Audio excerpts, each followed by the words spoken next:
All right, we're going to install this on a 2.8 Canyon. First step, you pull the oil cap off, then the Torx T30 bit.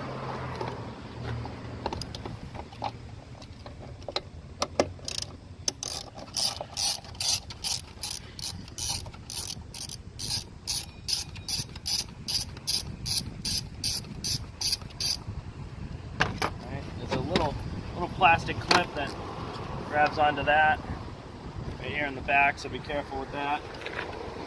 You're going to want to pull this insulation off. Now, this insulation is a little tricky. You want to kind of get in there and just feed it over the fuel lines. Try not to damage anything.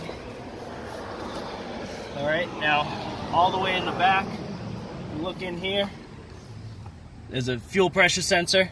It's got a locking clip on it. You slide that white locking clip back, squeeze a little bit. Should come right off. Now you take the module.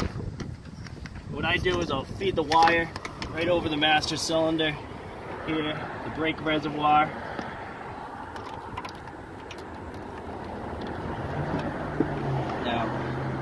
You come in here and it just basically plugs in line.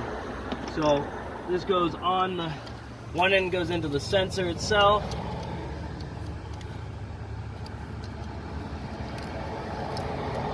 Push it all the way in, slide that locking clip in. And now the other one goes into the clip that came out of it. Just make sure everything's snugged in, clipped real tight. You just bring the module back over here. You can mount it somewhere on top of the battery, zip tie it. Comes with a switch, stock, low, medium, high. Medium's usually a good all-around setting. Maybe try that one for a little while, see how it works out for you. And then, maybe try a week on each one and just see which one you like. You're not going to have to worry about EGTs or blowing up the engine or anything. It's always going to be protected by its stock safety parameters. And follow back up with us. Let us know how you like it. Thanks.